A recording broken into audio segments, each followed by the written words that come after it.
Ya, Assalamualaikum warahmatullahi wabarakatuh. Saya Muhammad Abi Sulfikar. Saya akan membuat video kerjasama Indonesia-Rusia di bidang pendidikan. Yang pertama ada bentuk atau contoh kerjasama. Kerjasama pendidikan antara Indonesia dan Rusia dilakukan melalui berbagai program yang bertujuan meningkatkan kualitas pendidikan, penelitian, dan pertukaran ilmu pengetahuan. Pertama, program beasiswa S1 sampai dengan S3 dari pemerintah Rusia bagi mahasiswa Indonesia untuk belajar di berbagai universitas di Rusia. Yang kedua, pertukaran mahasiswa dan dosen sehingga mahasiswa dan tenaga pengajar dapat saling belajar tentang sistem pendidikan, budaya, dan penelitian di kedua negara.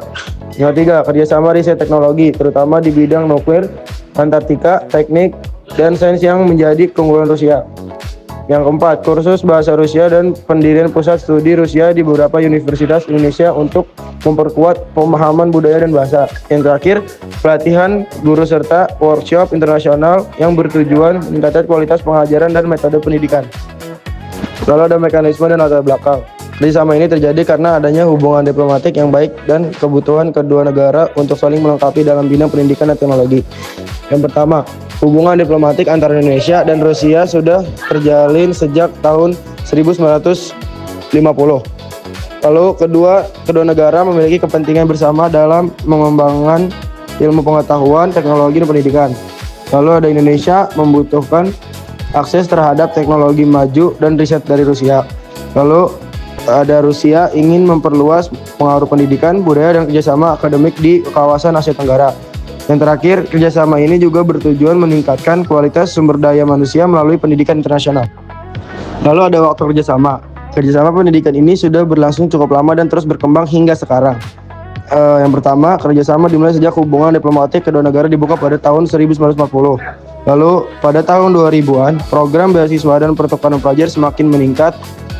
Lalu ada sejak sekitar tahun 2010 hingga sekarang, kerjasama di bidang teknologi nuklir dan antariksa semakin diperkuat melalui berbagai proyek penelitian dan pendidikan.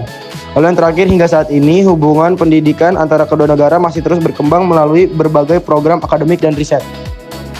Lalu ada keuntungan. Kerjasama ini memberikan manfaat bagi kedua negara. Bagi Indonesia, mendapat kesempatan beasiswa bagi mahasiswa untuk belajar di luar negeri. Yang kedua, meningkatkan kualitas sumber daya manusia di bidang sains dan teknologi. Yang ketiga, memperluas akses terhadap penelitian dan teknologi tingkat dunia. Lalu, keuntungan buat Rusia, yang pertama meningkatkan pengaruh pendidikan dan budaya Rusia di dunia internasional. Yang kedua, mendapat lebih banyak beasiswa internasional. Yang ketiga, memperkuat hubungan diplomatik dengan negara-negara di Asia Tenggara. Lalu yang terakhir ada kerugian. Walaupun banyak keuntungan, kerjasama ini memiliki beberapa kerugian. Untuk Indonesia, bahasa Rusia cukup sulit dipelajari oleh sebagian mahasiswa. Yang kedua, biaya hidup di beberapa kota di Rusia cukup tinggi. Lalu yang terakhir, perbedaan sistem pendidikan yang membutuhkan adaptasi. Lalu kerugian bagi Rusia yaitu membutuhkan biaya besar untuk menyediakan program beasiswa. Yang terakhir, perbedaan budaya dan bahasa dapat menjadi hambatan komunikasi bagi mahasiswa internasional.